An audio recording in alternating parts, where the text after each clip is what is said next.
sentís de espanto y casi miras como distinguido. Si cada tanto acunas en tu encanto y era tu mundo el ideal. Y su ideal, mi ideal, el de aquel se puede... Muy buenas noches, bienvenidos a Último Bondi.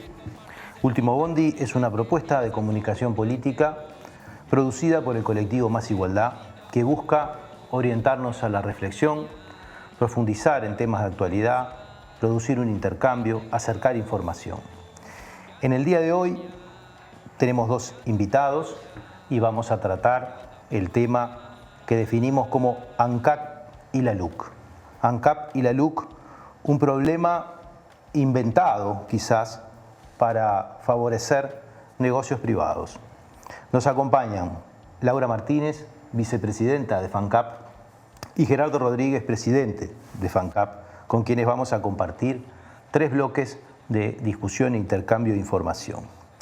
Previamente vamos a presentar un poco el tema, por lo menos en relación a la Ley de Urgente Consideración, ¿no? La Ley de Urgente Consideración, como todos sabemos, es una ley ómnibus introducida a comienzos de este nuevo gobierno que, abusando de un proceso constitucional para la urgente consideración, ha introducido una enorme cantidad de artículos que trastocan buena parte del ordenamiento jurídico nacional, reforman más de 25 leyes, incluyendo leyes orgánicas y otro tipo de códigos, ¿no? de larga data, de largo proceso parlamentario, cuyo problema técnico desde el punto de vista legal abordamos en otros programas que recomendamos ver, y también modifica dentro de ello el funcionamiento de algunas empresas públicas, en particular Antel y ANCAP, además de meterse con temas de seguridad y convivencia, educación y asuntos económicos de orden general. En el caso de hoy, en el tratamiento de esta idea sobre la discusión de ANCAP, también queremos abordar la relación de la Ley de Urgente Consideración con otras iniciativas del gobierno que vienen en formatos de leyes y que tienen que ver con presupuestos y rendiciones de cuentas, o de la propia gestión del ente, que traen un conjunto de trastornos que concatenan junto con la LUC, ¿no? en un problema mayor, ¿no? del cual la Ley de Urgente Consideración es una parte, ¿no? una pieza de este puzzle que significa un verdadero atentado contra las empresas públicas, por lo menos contra algunas dimensiones de su funcionamiento. Vamos a arrancar con una primera reflexión con esta idea, porque yo mismo dije recién empresas públicas y estamos acostumbrados a escuchar empresas públicas y poco razonamos cuando escuchamos empresas públicas, pero la verdad es que nuestros legisladores, cuando crearon ANCAP, ¿no? lo hicieron al igual que el resto de los entes como un ente público y no como una empresa de mercado, y ahí parecería que hay un asunto conceptual que bien vale la pena tenerlo en cuenta. Arrancamos por quién. Creo que en la introducción vos abordás un tema fundamental, el marco teórico, conceptual de lo que es una empresa pública, y esto claramente está trascendido por la ideología. Tiene que ver, digamos, la empresa pública en la intervención del Estado en las actividades socioeconómicas. Acá se contrapone, si se quiere, con una mirada neoliberal que teoriza la posibilidad de un Estado mínimo y dejando que el mercado regule todo. Tú bien decías que a las empresas públicas no les ayuda el nombre, las conocemos como empresa y yo creo que hasta inconscientemente vamos hacia la idea de la acumulación de la ganancia, del lucro, ¿no? Cuando uno habla de una empresa, por lo general piensa en ganar dinero. Difícilmente alguien monte una empresa para no ganar dinero. Bueno, las empresas públicas justamente tienen otro enfoque, que tiene que ver con lo económico, por supuesto, sobre todo cuando se manejan dineros públicos, el tema de la economía global es muy importante, pero fundamentalmente como instrumento de desarrollo de políticas sociales, de desarrollo humano, desarrollo productivo. Entonces cuando medimos su gestión, es al menos nos quedamos cortos cuando miramos simplemente el aspecto económico. En los últimos años, sobre todo en lo que tiene que ver con ANCAP, nos hemos acostumbrado a hacer una especie de equivalencia de que cuando ANCAP gana dinero parece que está bien gestionado. Hacemos ahí, bueno, si ANCAP gana 20 millones de dólares, 30 millones de dólares, bueno, nos quedamos tranquilos, está bien, está cumpliendo, digamos, con una buena gestión. Bueno, eso para nosotros es una mirada, si se quiere, algo miope, ¿no? ¿Por qué? Porque la gestión de una empresa hay que medirla en función del objetivo que persigue. Si yo persigo la acumulación de ganancias y de lucro, bueno, si gano 20 millones de dólares está bien que se interprete, digamos, como que hay una buena gestión, por arriba por lo menos. Pero cuando el cometido de ese ente público es el de promover el desarrollo productivo y social y económico también, no está mal que se tengan para la medición de la gestión parámetros económicos, pero también hay que tener parámetros de desarrollo social, de desarrollo productivo, de desarrollo humano. Te voy a poner un ejemplo. El proyecto agroindustrial de Alur no fue creado para dar ganancias. Es más, si lo medimos con el parámetro de la rentabilidad, seguramente no tiene razón de ser. Lo que sí adquiere razón de ser en el marco de un ente público generando políticas sociales y dando respuesta a una necesidad de una zona muy deprimida desde el punto de vista del empleo, generando dignidad a miles de familias en un lugar concreto, en este caso Bella Unión. Bueno, esto es algo, digamos, de lo que tiene que ver con la discusión sobre los entes públicos. Yo creo que lo abordaste muy bien el tema. Antes de discutir sobre la gestión, sobre si están bien definidas las políticas que lleva adelante o no, lo que tenemos que ponernos de acuerdo sobre el rol que persigue, los cometidos que persigue ese ente público. En función de esos objetivos que nos trazamos, bueno, ahí sí podemos medir si esa gestión se ajusta, digamos, a criterios de buena gestión y si se cumple con los cometidos que están preestablecidos o no. Sí, yo capaz que eso que decía Gerardo agrego que es verdad que es una empresa ANCAP y sus vinculadas, porque también tenemos que hablar de lo que es el grupo ANCAP. Tiene que ver con productos, no solamente la comercialización de productos, sino qué productos son y o sea, el pueblo qué necesita de esos productos. Son productos estratégicos que tampoco se puede entregar tampoco esa cuestión, esa gestión,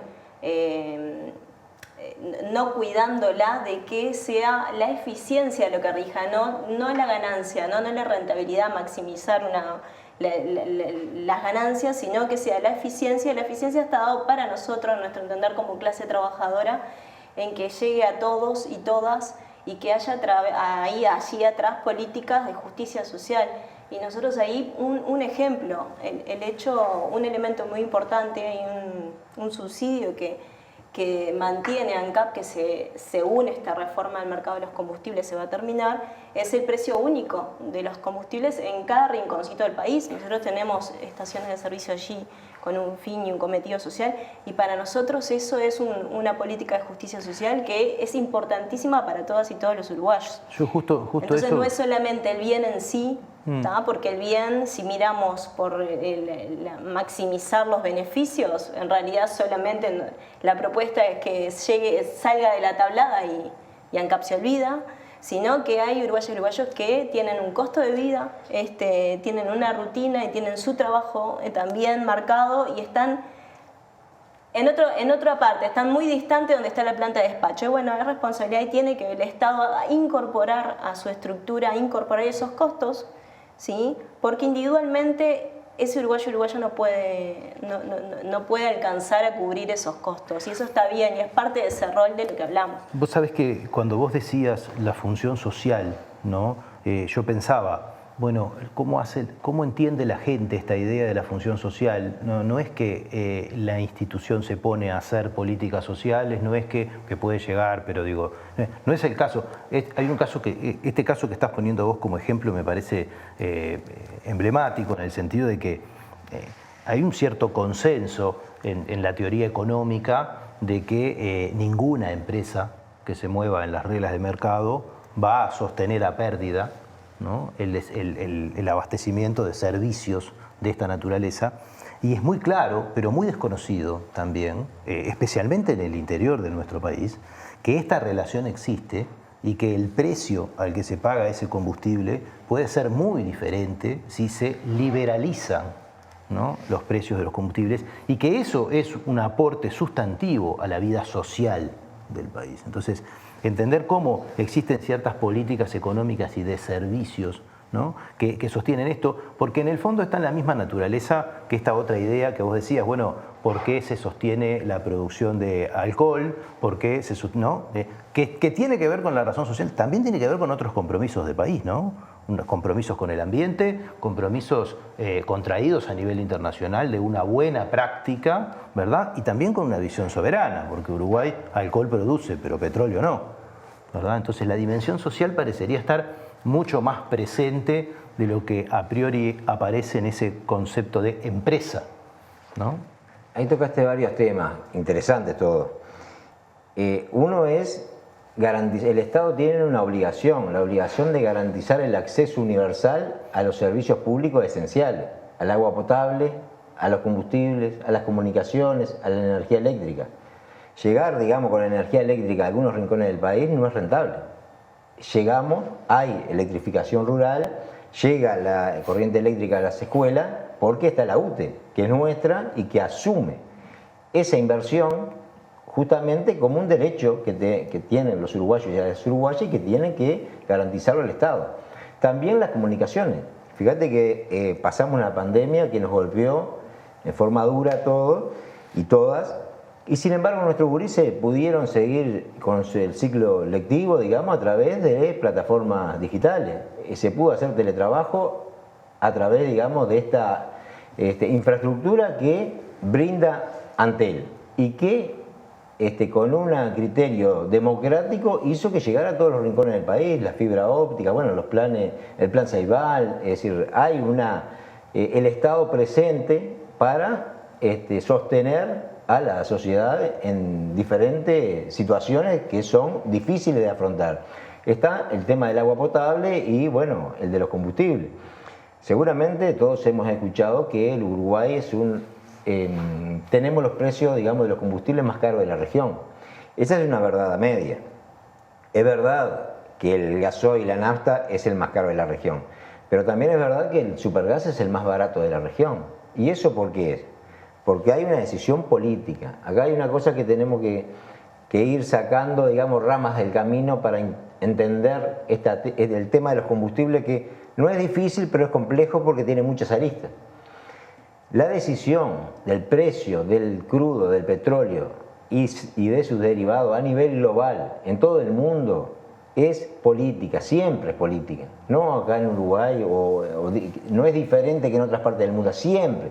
No hay criterio técnico que pueda definir el precio de los combustibles como quiere hacernos creer el gobierno con este invento del PPI. Es una decisión política y con esa política yo decido si favorecer a un sector de la población o a otro, o decido favorecer a los más pobres, y con esto no estoy hablando solo de los últimos años, sino históricamente, desde la concepción ballista del Estado como escudo de los débiles, de tener un supergas más barato porque estoy favoreciendo a los más pobres, de tener un emprendimiento productivo porque doy trabajo para los más necesitados, de garantizar el combustible en todos los rincones del país al mismo precio, porque no es justo que en Artigas paguen más que nosotros en Montevideo por una garrafa. Bueno, ahí está justamente el Estado garantizando el acceso universal a un servicio esencial en igualdad de condiciones. Muy bien, hasta ahí vamos a llegar al final del programa.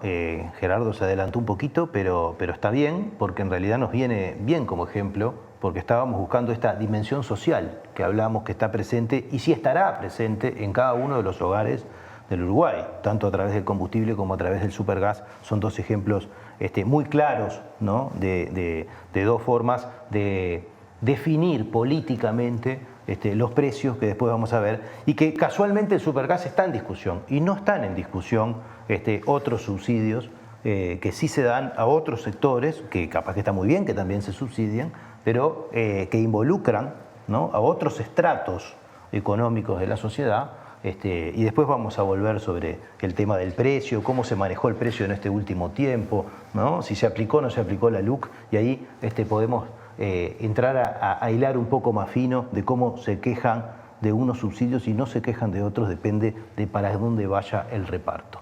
Pero ya volvemos en breve, en unos minutos, con el segundo bloque de Último Bondi, tratando este tema de ANCAP y la ley de urgente consideración.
Continuamos en este segundo bloque de Último Bondi hablando de ANCAP y la ley de urgente consideración. Pueden seguirnos en el canal de Caras y Caretas, obviamente, donde lo están viendo, y también suscribirse a nuestra página del colectivo Más Igualdad, másigualdad.org.uy. En este segundo bloque queríamos ya entrar en algunos de los temas picantes de la discusión, ¿no? Hemos asistido, no desde ahora, ya desde la campaña electoral, diría yo, a una importante campaña, ¿no? Yo diría que casi que de desprestigio de los entes públicos, y a ANCAP le tocó el papel de la ineficiente que tiene precios caros, ¿no? Precios que, como vos decías en el bloque anterior, están por arriba de los precios de la región, pero además tienen se les ha construido un referente nuevo, como es la paridad de poder de importación, ¿no? Pero se critica ese precio y se plantea de que esa ineficiencia a la que se le ha llamado factor X, ¿no? Capaz que la gente ha escuchado ya hablar del factor X, pero hay que entender un poco qué es el factor X. Y es como algo que se está instalando en la opinión, y que, conociendo un poco algunos números que ustedes han planteado y que han salido de la discusión pública, parecería pertinente traerlo y ponerlo sobre la mesa. ¿Cómo se construye el precio de los combustibles, ¿no? ¿Cuánto hay del costo de producción? ¿Cuánto hay de estos subsidios de una manera u otra cruzados? ¿Qué es el factor X? ¿Cuánto hay de impuestos, ¿no? En esta definición? Yo ahí capaz que puedo, no sé si, Gerardo, dar una visión que antes de ir al detalle, pero es importante saber en esto de que los uruguayos y uruguayas nos tenemos que transformar con este modelo que representa la ley de urgente consideración, la rendición de cuentas, y todo en economistas prácticamente, pero hay que hablar de los números, porque los números tienen muchas lecturas, y ANCAP es una empresa muy importante, ¿no? Para el país en lo que tiene que ver con ventas, no solamente en la materia y los negocios y las industrias que maneja. Y estamos hablando de estos son números que se dieron oficialmente de ANCAP, son generales, los voy a presentar, pero ANCAP maneja, no solamente ANCAP, la venta de los combustibles de consumo nacional, maneja 2.400 millones de dólares anuales. Y de esa carga, bueno, empezamos a desglosar así, a grosso modo, incidencia que tiene sobre la gestión de ANCAP. De esos 2.400 son solamente 300 millones de dólares, que es la gestión de ANCAP, ¿tá? Y ahí ya estábamos hablando del funcionamiento, el mantenimiento de la planta. Después tenemos de carga impositiva entre 500 millones y 600 millones de dólares de esa masa, ¿no? Y allí es cuando empezás a separar y a desglosar, y ves que en realidad hay un discurso y un relato de ineficiencia en realidad en esta propuesta que puso el gobierno, que ya cayó la propuesta, pero vamos a hablar de eso más en breve. En realidad la incidencia ANCAP es eficiente, tiene un proceso de realizar una canasta y una variedad de productos que está obligado además ANCAP a proporcionarla a toda la población, que no solamente son las gasolinas, el gasoil y el gas.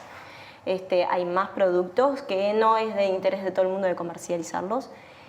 Y tiene un proceso muy bueno en donde saca esa variedad y tiene un proceso muy eficiente y bueno, están dados los precios. Si miramos solo sacándole el tema de carga impositiva y todo, en lo que tiene con la producción no tenemos unos combustibles mucho más disparatados de lo que tiene que ver con netamente en la región. Obviamente, como decía Gerardo hoy, todos los países tienen políticas sociales detrás de la fijación de precios y ahí van otros factores. Pero la incidencia de ANCAP es poca, hay una gran carga impositiva y después hay otros actores como las distribuidoras y los márgenes de ganancia de las estaciones, que estamos también hablando de otros 400 millones alrededor.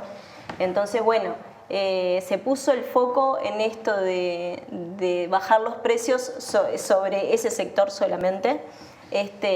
Y no en otras alternativas que nosotros FANCAP con el ZUNCA hemos presentado también alternativas para bajar los combustibles, poniendo un foco en una transformación o continuar una transformación también en lo que tiene que ver con, bueno, quitarles a esos impuestos regresivos que le llamamos nosotros, ¿no?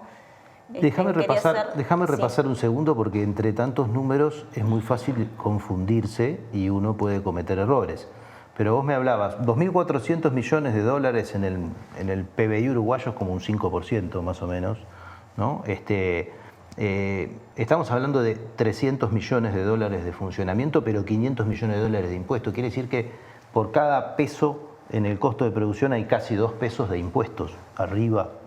Claro, tenemos también aparte lo que cuesta traer el petróleo, que ahí son 900 millones. Sí, obviamente hay costos en la distribución posterior del combustible y en y problemas. Pero cuando hablan de gestión, yo tengo que limpiar la compra de crudo, que son estos 900 millones, la carga impositiva, los márgenes estacioneros, de las distribuidoras, y dejo estos 300 millones que yo son de la gestión. Yo he escuchado por ahí que andaban del orden de que del precio total del surtidor, de lo que uno va a comprar, ¿verdad? Uno va y compra la nafta y el gasoil, tenía una razón cercana al 25 al 30% del precio gasoil o nafta, que son impuestos, ¿sí? Y una cifra 10 veces menor a lo que son los impuestos, que tienen que ver con estas otras cosas que son los deberes sociales de ANCAP, por decirlo de alguna manera, que están adentro del factor X, o bueno, más o menos, ¿cómo se ajustan esos números? En lo que tiene que ver con la nafta, el 40% es impuesto, el IMESI. 28 pesos de cada litro de nafta va para el IMESI. Y en el tema del gasoil se le carga con 18% de IVA y además tiene 3 pesos con 50 de lo que tiene que ver con el subsidio al boleto. Ahora, lo que yo quiero decir claramente es que muchas veces se habla de si el combustible es caro o es barato en el Uruguay. En el Uruguay, combustible barato no lo vamos a tener jamás. No lo vamos a tener porque no somos un país productor de petróleo. Muchas veces caemos en la comparación con Argentina y Brasil. No nos podemos comparar. En primer lugar porque ellos son productores de petróleo. Y acá hay que aclarar algo. También pensamos que como en Argentina está 3 veces más barato, o la mitad más barato, o en Brasil, o lo que... decimos, bueno, vamos a cerrar la refinería e importamos. Acá hay algunas cosas que tenemos que saber.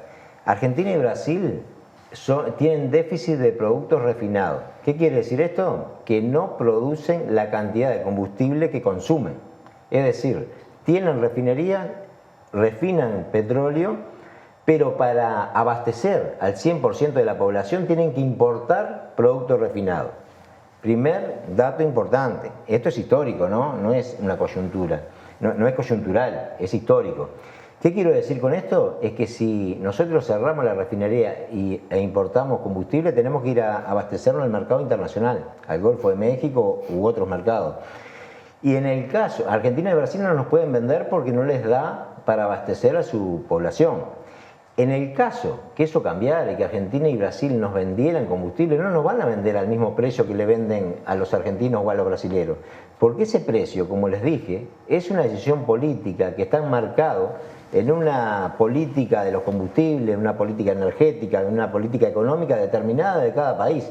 Es decir, si nosotros importamos combustible, tenemos que ir a abastecernos en el mercado internacional. Y lo que tenemos hoy en las estaciones de servicio responde, según la lógica, o tendría que responder, porque luego la dejaron de aplicar, la LUC, a lo que costaría si lo importáramos. Y acá te hago una pequeña referencia al PPI, no sé si vamos a entrar ahora o más tarde. Después. Pero el PPI, esto que crearon en la LUC, es una lógica de un hipotético importador. ¿Cómo me planteo definir ese precio? Si yo importara el combustible, ¿a cuánto estaría en la estación de servicio?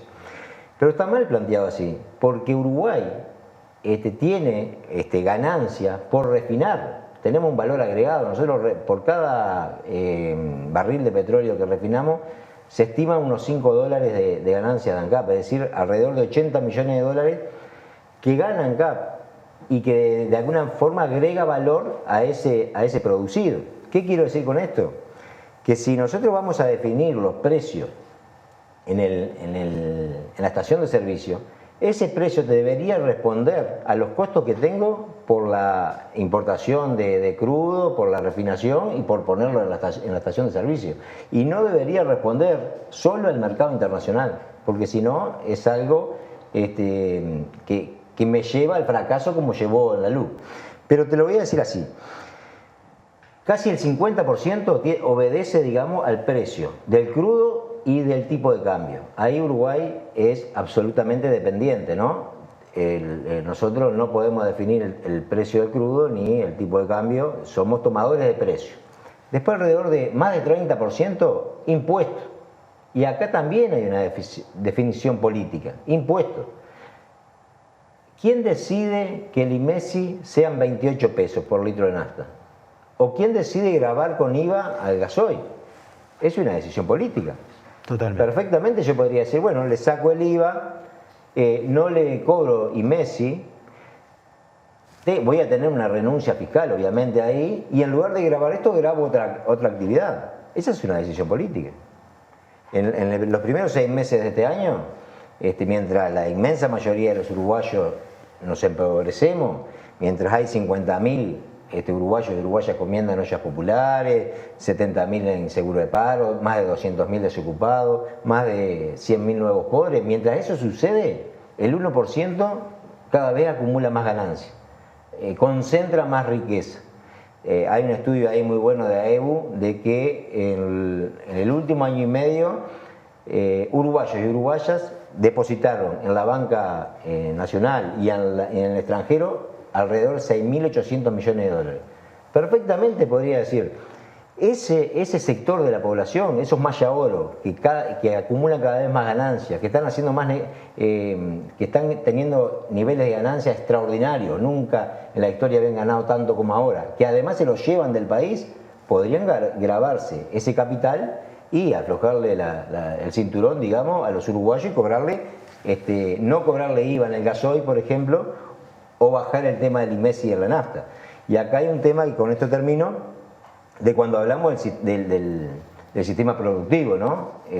Acá hay que generar políticas para favorecer a una cantidad impresionante, la inmensa mayoría de los productores, pequeños productores rurales, productores familiares, pequeños distribuidores, pequeños industriales, pequeños comerciantes, que necesitan tener el acceso a un gasoil barato, o más barato, digamos, accesible, digamos, más barato de lo que lo tenemos hoy. Porque hay muchísimos, miles de empresas pequeñitas que necesitan una ayuda, digamos, un sostén, porque realmente pasan muchas dificultades para llegar a fin de mes. Esa es la realidad. Ahora, el 1% tiene una capacidad contributiva mucho mayor a la que están aportando. Por tanto, en el tema de los combustibles, el factor X son 3 pesos, fíjense ustedes, de 70 pesos de la nafta, 70 pesos, 3 pesos es el factor X. ¿Qué es el factor X? Todas las políticas sociales que hacen acá.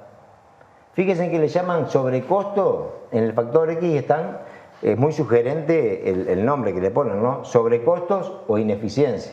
Y en esos sobrecostos ponen, por ejemplo, el subsidio al supergas. Una política social que beneficia a cientos de miles de uruguayos, de familias uruguayas, es un sobrecosto para una mirada neoliberal. O el subsidio al flete, o el subsidio a la producción de biocombustible, o la producción de la industria cementera, de la producción de Portland. Bueno, eso es sobrecosto. Pero fíjense en el peso, la incidencia. En 70 pesos tiene una incidencia de 3 pesos.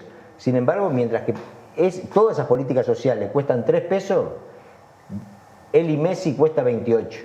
Y ahí está el tema donde se puede mejorar. Se pueden bajar los combustibles. Ahí era donde sí, yo quería ir, y donde yo quería ir, porque me parece que es fundamental resumir eso para mostrar un mensaje claro, ¿no?, sobre esta idea. Es decir, por un lado existe un cuestionamiento, toda esta campaña que se ha depositado sobre ANCAP como una empresa ineficiente, ¿verdad? Porque en realidad ha dejado o ha superado la dimensión empresarial. Históricamente, esto no es de ahora, ¿no? Y ha provisto servicios sociales a la población que desde el punto de vista de una empresa de mercado no estarían, ¿verdad? Porque una empresa de mercado no se dedicaría a subsidiar cuestiones sociales para que la gente en todo el país tenga el único precio en el combustible, ni subsidiaría el supergas. Eso no lo daría ninguna empresa que compite en el mercado, ¿verdad? Entonces, ese factor X es lo que describe a los ojos del gobierno la ineficiencia, o por lo menos lo que representa, quizás haya otros comentarios al respecto, pero lo que representa, grosso modo, la ineficiencia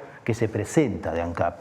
Y se esconde a la discusión de la población que en la construcción del precio, ¿no?, tenemos un factor que supera en 10 veces prácticamente al factor X, que son impuestos, que no necesariamente están mal, que quizás tengan un destino bárbaro y que sea el que nosotros queremos que tengan, que son parte del gasto público, que financia también las políticas públicas, las políticas productivas y las políticas del Estado, pero que no son considerados ineficiencia. Entonces yo un poco lo que quiero terminar de ver, de desarmar, y que ustedes me rectifiquen o me ratifiquen lo que yo estoy planteando, porque a mí me parece una construcción, es de loco lo que estamos discutiendo, ¿no? Si hemos escuchado durante meses y meses y meses machacar la ineficiencia de ANCAP vinculada al precio, ¿no?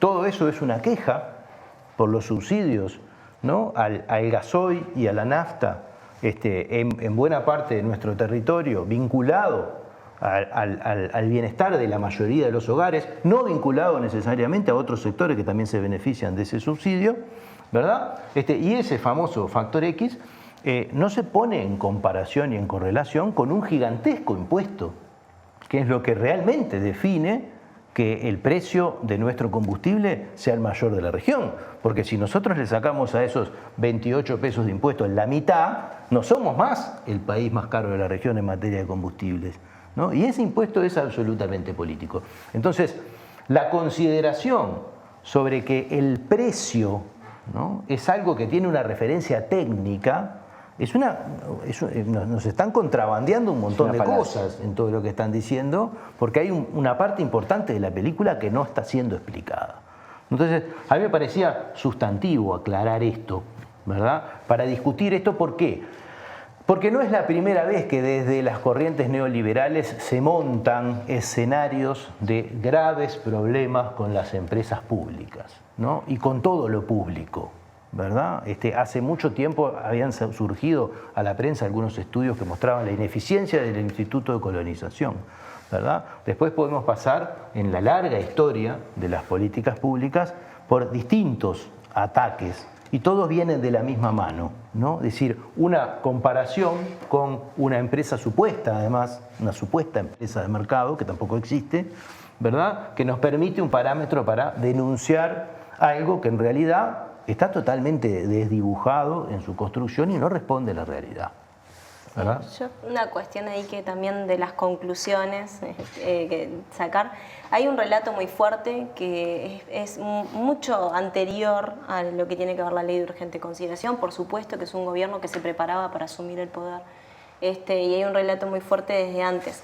Pero lo curioso y uno de los descubrimientos a la clase trabajadora, a todo el movimiento social y al pueblo cuando salió a recorrer el país, para dialogar sobre la ley de urgente consideración, porque se nos había vetado la posibilidad de dialogar y algunos privilegiados, pues teníamos 15 minutos para dialogar sobre algunas cuestiones, sobre todo esto complejo.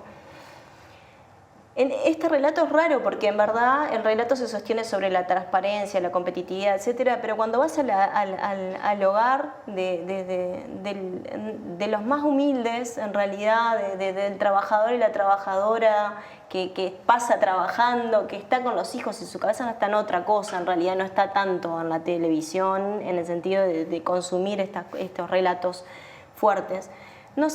Había un gran desconocimiento, primero de la ley de urgente consideración, que no tenían idea de lo que era, pero en segundo lugar, que no tenían idea tampoco de cómo estaba llegando ANCAP a su hogar. Y eso, bueno, claro, llama mucho la atención, porque se coló un relato tan fuerte, claro, que no llevaba aparejado esta otra cuestión de que prendés la estufa, que es la principal fuente de calefacción para todas y todos, y que está ahí fuertemente ANCAP, o que estás cocinando y está fuertemente ANCAP allí también, o que también tenemos el precio del boleto todas y todos en todo el país, pues no solamente en la parte metropolitana, y estamos nosotros, o que hay pequeños productores también con Alura allí, en lo que tiene que ver el grupo ANCAP, que nadie invierte en esos pequeños productores, como decía Gerardo hoy, y que es fundamental en realidad proteger más en una situación en la que vivimos, porque tampoco hay que descontextualizar, vivimos una pandemia muy fuerte que nos tiene que dejar una lección. Yo creo que mirando ahora en adelante, la lección es que tenemos que cuidar más las empresas públicas, porque cuidando son los instrumentos de políticas sociales para todas y todos, y eso es lo principal, y hay que cuidar el trabajo y la producción nacional, y también las propuestas que hemos hecho nosotros van en el cuidado de la producción nacional. Se están colando muchos internacionales y agentes financieros también internacionales, que para nosotros es fundamental para el desarrollo integral del país, y cuando hablamos de integral con esta visión, educación, ¿no? Salud, vivienda, energía, bueno, de mirar todo como más de todo lo que percibimos, de todos lados, y de dónde viene, de dónde son las fuentes que están viviendo, y no vienen de los privados.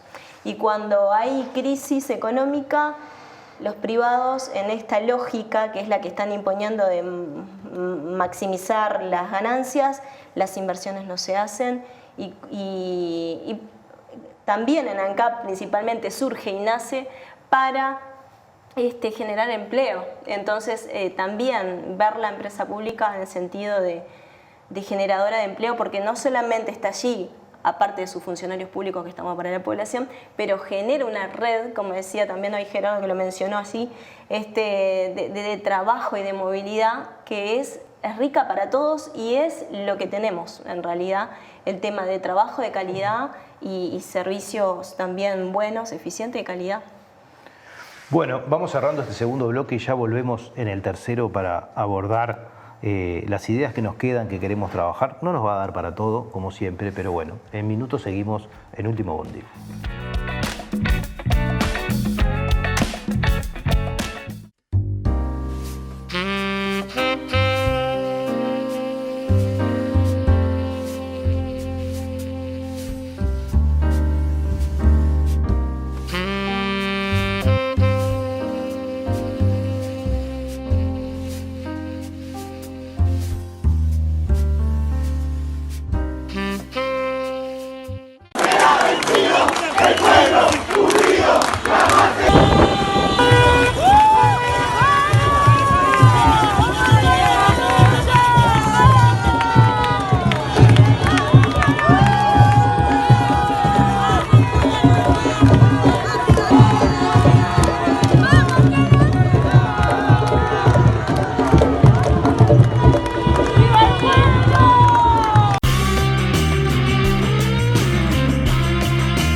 Reiniciamos en este tercer bloque y último de Último Bondi.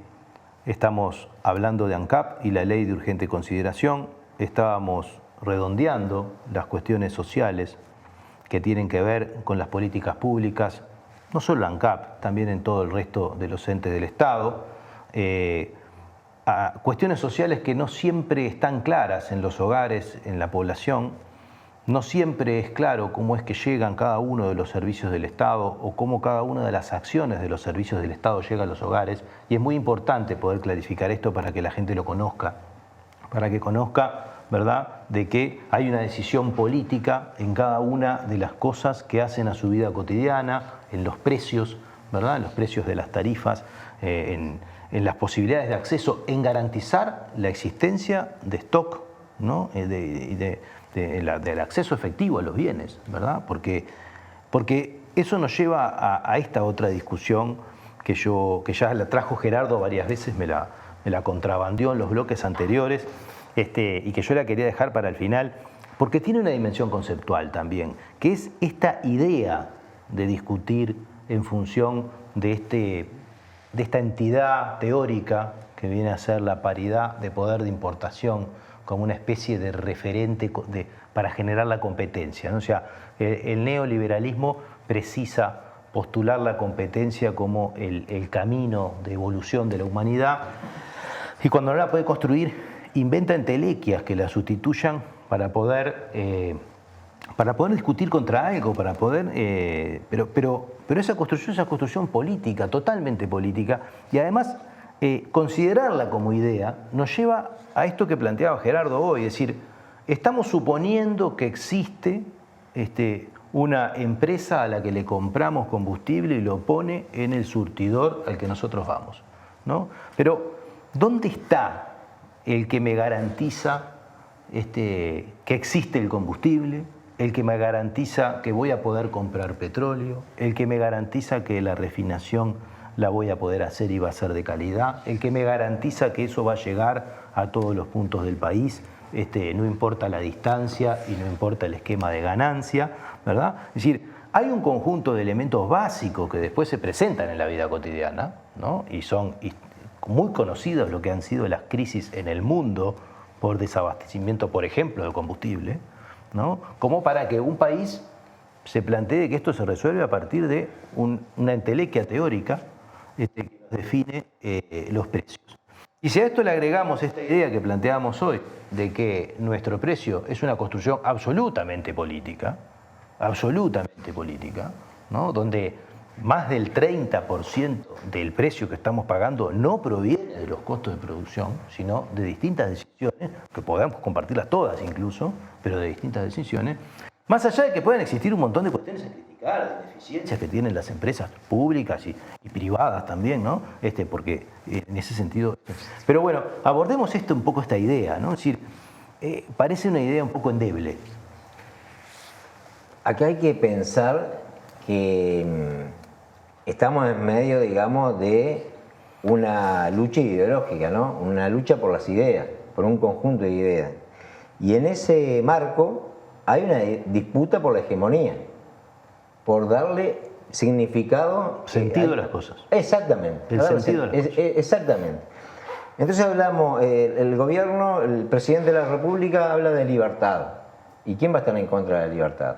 Ahora, si la libertad responsable es que si te contagias es responsabilidad tuya y no del Estado, tiene una connotación política eso. En el caso de los combustibles, transparencia. ¿Quién va a estar en contra de la transparencia? Hay que ser transparente. Pero entonces ellos construyen una herramienta de mercado, el PPI, en nombre de la transparencia y en nombre de que, bueno, para garantizar esa transparencia voy a definir un instrumento teórico. Y es una gran mentira, detrás de esto es un invento. Porque empecemos la película como comenzó, digamos, ya en el 19. El presidente de la República le prometió a todos los uruguayos, llegó a ser presidente prometiéndole a los uruguayos y a las uruguayas que iba a bajar el combustible. Y para bajar el combustible creó toda una nueva metodología, ¿no? Un nuevo paradigma para definir las tarifas. Y nos dijo que en nombre de la transparencia iba a crear todo un instrumento y que eso nos iba a conducir a bajar las tarifas. Resulta que cuando empezaron a aplicar la luz, la nafta se disparó casi 30%, al precio más caro de la historia. El gasoil aumentó 25% con esta herramienta que habían creado para bajar los combustibles. Y ahora nos dicen que es porque aumentó el crudo, por el aumento del crudo. Entonces yo le invito a la audiencia a que analice todas estas aseveraciones, estas afirmaciones del presidente de la República y que nos paremos en el 19. Y las invito a que nos paremos en el año 2019. ¿Cuánto estaba el petróleo en el año 2019 cuando el presidente se golpeaba el pecho y decía que iba a bajar los combustibles? Estaba a $70 el barril. El promedio del 19 fue $65. En abril y mayo del 19 estuvo a 71. Y en el 2020 se derrumbó, se cayó el mundo. La pandemia hizo caer el mundo, caer las economías en todo el planeta. Se cayó y bajó el crudo casi a 20, casi que te lo regalaban el crudo. Pero llegó a valer 10, 15, $20. Y después se empezó a recuperar. Y hoy, es decir, recuperó el precio prepandemia y aumentó un poco. La primera pregunta que se nos ocurre, ¿por qué no lo bajaron los combustibles en el 2020 cuando el crudo estaba a $30 el barril? ¿Por qué no lo bajaron? Segunda pregunta, crearon el PPI, que es, como decíamos hoy, una lógica, digamos, de que, bueno, yo soy importador de combustible, vamos a suponer que lo importo y lo pongo en la estación, ¿cuánto cuesta? Eso sería la transparencia para el gobierno.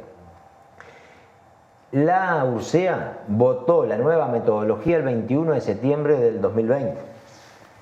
¿Por qué no la aplicó el 1 de octubre de 2020? ¿Saben cuánto estaba el crudo el 1 de octubre de 2020? A $39,75. El crudo Brent, que es la referencia de ANCAP. A $40, la mitad de hoy. ¿Por qué no la aplicó en octubre del año pasado? Porque tenía que bajar los combustibles, no lo hizo. No cumplió con su palabra. ¿Por qué no la aplicó los primeros meses de 2021? Porque fue el presidente a la inauguración de la cosecha de arroz y le prometió a los sectores agroexportadores que mientras que hicieran la siembra y la cosecha de arroz, de soja y de maíz, no iba a tocar los combustibles. Eso ANCAP tuvo un impacto de $117 millones. Es decir, los uruguayos y las uruguayas en los primeros 6 meses subsidiamos a los Maya Oro, a esos que depositan $6.800 millones en la banca, los que están teniendo ganancias extraordinarias, los subsidiamos entre todos en la siembra y en la cosecha. Ese subsidio no está mal para el gobierno, pero está mal el que le hace a los pobres. Ahí también hay una decisión política. Aplica la LUC en julio y se disparan los precios y no paran de subir. Julio, agosto, después aplica, le pone el factor X, sigue subiendo. Y la mejor forma de defender la LUC, ¿cuál fue la única forma que encontraron para que dejaran de subir? No aplicar más la LUC. Dejar de aplicar la LUC. Es decir, la herramienta que encontré para defender la LUC fue no aplicarla, porque si no, no sé en qué precio estaríamos hoy. Quiere decir que esta herramienta que crearon, ese instrumento, ese criterio teórico dio por tierra, fracasó. Se demostró que con ese criterio teórico no podíamos definir las tarifas. Dentro de otras cosas porque no tiene en cuenta la integralidad que hablamos en los 2 bloques iniciales. Pero además, desde una mirada economicista, mercadocéntrica, tampoco fue solución. Y tampoco es transparente, porque está claro que en los últimos 2 meses no se ajustó por las 800.000 firmas que juntamos. Es decir, que aplicaron un criterio discrecional, pero como político. poco, digamos, discrecional. Político. ¿Cuál fue el criterio? Podemos no estar de acuerdo, pero fue político. ¿Cuál fue? Si sigo por acá, pierdo el referéndum. Bueno, está claro que las mentiras del gobierno no solo se vienen, o las promesas del gobierno, vamos a decirlo así, no solo no se cumplen en términos de que no ha bajado el combustible, sino que el camino que eligieron a través de la LUC en los 4 artículos 235, 236, 237 y 285 es un fracaso rotundo. Y para defender, digamos, la LUC de cara al referéndum, lo que tuvieron que hacer es dejar de aplicarlo porque si no los conducían a una derrota segura. Sí, no era solo, aparte de la transparencia, ANCAP, los números de ANCAP hace tiempo están, los balances también allí que se presentan. ANCAP es muy transparente en su gestión, eso hay que dejarlo claro porque se mezclan también esas cuestiones, ¿no? Esos relatos mezclan, ¿no? Lo no transparente es turbio y entonces hay intereses que no es así. ¿Y cómo son los números de ANCAP? Los números de ANCAP, bueno, las decisiones políticas que se vienen tomando vienen, como decía, venimos subsidiando un sector, le están llevando un costo a la sociedad para subsidiar un sector que realmente no es el que está pasando necesidad hoy por hoy. Ahora tuvimos una exportación de combustibles, que eso también es otra, porque parte de su relato se contradicen todo el tiempo. Dicen que ANCAP no tiene que... su fijación de precio tiene que estar en función a la producción, sumarle los impuestos y vender, ¿no? Y la competencia, bueno, pero tiene una exportación y eso sí se traslada para seguir subsidiando a estos sectores. Entonces, bueno, la cuestión allí es que hay una política que, primero, que nosotros tenemos transparencia en la gestión, en los números, se puede mejorar siempre, pero también hay que invertir, porque es esta cuestión, sostener las políticas sociales, expandirlas, hay que seguir invirtiendo y invertir también en actualizar y en mantenimiento. En las industrias hay que mantenerlas, inversión no tiene que ser mala palabra en lo que tiene que ver con las empresas del Estado, porque todo es para mejorar estos servicios que mantenemos y eso también, ese relato tiene que caerse. Y después la competitividad, bueno, es esto que decíamos hoy, volver al inicio. Nosotros no queremos una sociedad en donde algunos que tengan los servicios o que sean a ellos y que pueda pagarlo. No es así. Queremos un Estado con más incidencia y más protector.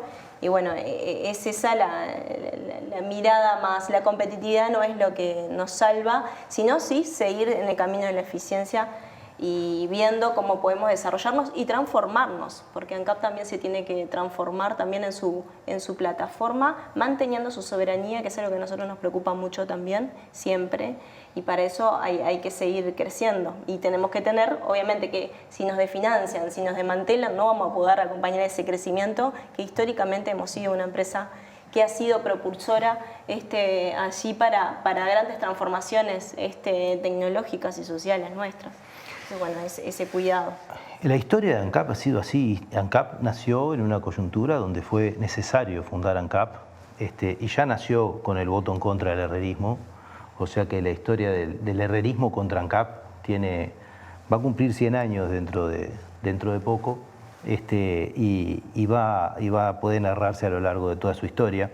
Está claro, y muy claro, no lo suficiente porque son tantos los números y los datos que es muy difícil asirlos, ¿verdad? Y manejarlos con claridad. Pero sí está muy claro que estos instrumentos creados para volver a ANCAP a un paradigma mercadocéntrico de eficiencia han sido dejados de utilizar por quienes los impulsan desde el primer día y que esto para lo único que ha servido es para un manejo discrecional que se aplica a veces y a veces no, según a quién beneficie. Yo quería hacer una cuestión allí que decir, separó, lo que decía hoy, separó el precio de paridad de importación, la fijación de precios, pero la reforma del mercado de los combustibles sigue. Y hay una cuestión ahí que es muy importante, que también tiene que saber la población, si vamos a hablar de lo que a todos y todas nos toca, que por ejemplo hay unas propuestas sobre el fideicomiso del boleto, que es que empiecen a aportar otros, socializar eso, ¿no? Ahora se aporta a través de un producto que es el gasoil y la propuesta del Comité de Expertos de la Reforma al Mercado de Combustibles es que se abra a las gasolinas u otros sectores. Y bueno, son esas discusiones que si bien se paró la metodología porque no conviene, la reforma sigue, está siguiendo adelante. Entonces, y son daños que son daños invisibles para algunos, nos vamos a dar cuenta en el largo plazo y bueno, hay que esas cuestiones también allí. Yo creo que llegar a arrojar luz sobre esto requiere de muchas conversaciones más, no vamos a poder llegar... Y nunca nos vamos a poner de acuerdo, porque esto es una discusión ideológica. Totalmente. Entonces se contraponen dos modelos de país.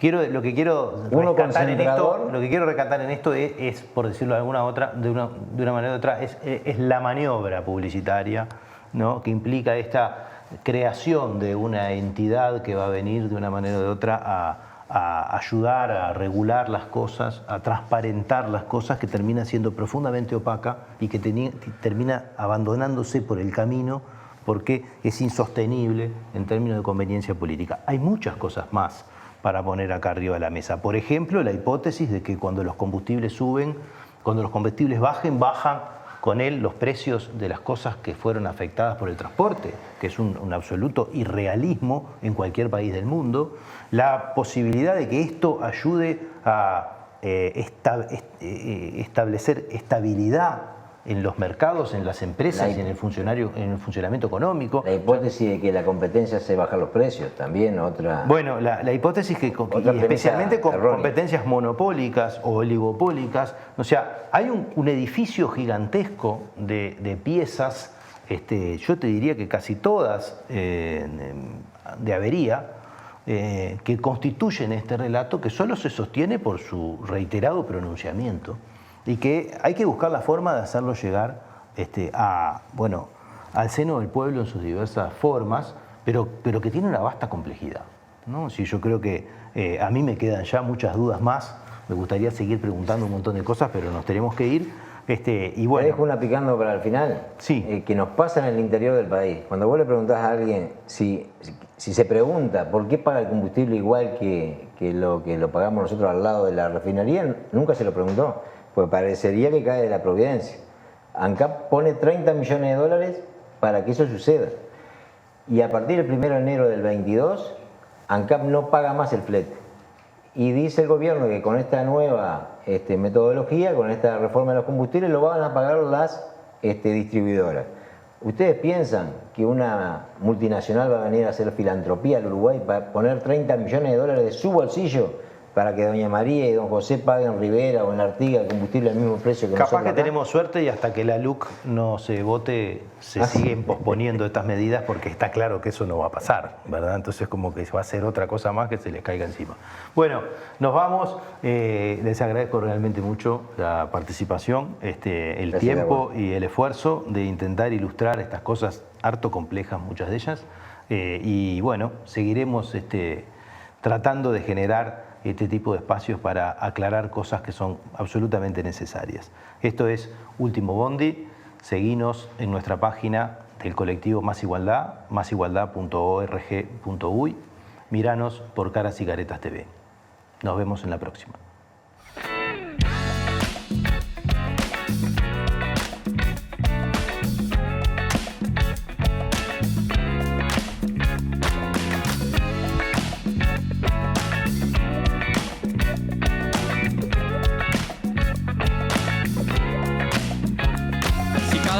Te morís de espanto y casi miras como distinguido. Si cada tanto acunas en tu encanto y era tu mundo el ideal. Y su ideal, mi ideal, el de aquel se puede mirar desde lo distinto. Si por las noches compartís el tinto con ese que piensas.